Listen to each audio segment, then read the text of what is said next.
So the 1972 Dodge Challenger exhibition model is finally finished. So from my understanding, an exhibition model is a car that the company throws together and takes to car shows all across the country to show off a new model or something like that. I'm not positive if that's what it is. That's what I've been told. Apparently, there's only 8 of these in existence. This thing's in pretty rough shape. I know we always want, well, at least I always want the cars coming out looking all shiny and clean and in great condition. That's not always the case. And this is a perfect example of that. Now, we did get it down to bare metal. We got rid of all the paint and the rust, but there was a ton of rust and a ton of rot throughout this whole thing. The paint flew off pretty nice.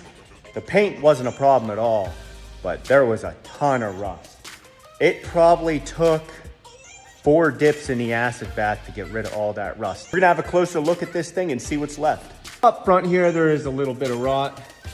As you can see, rusted through. There's a ton of pitting. All those dark areas of pitting. It rusted through on the firewall in a few spots. Come around here in the frame. That's pretty thin. Rusted through pretty hard there. We'll come along the side, check this floor out. This whole floor is gonna need replaced. A ton of this stuff's gonna need replaced. As you can see over there,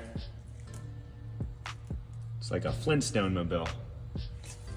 The quarter panels on this side, on the driver's side, are pretty beat up. You can see there's a whole bunch of dents and little flares there rotting out.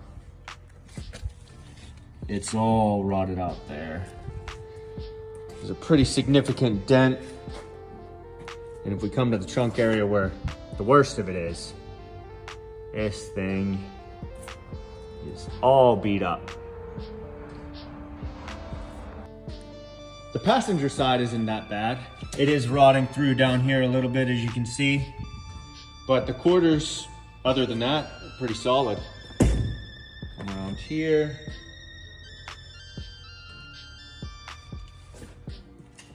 They definitely have a lot of work to do on this thing. This was a pretty fun car to do. The paint just blasted off. It made for a great video.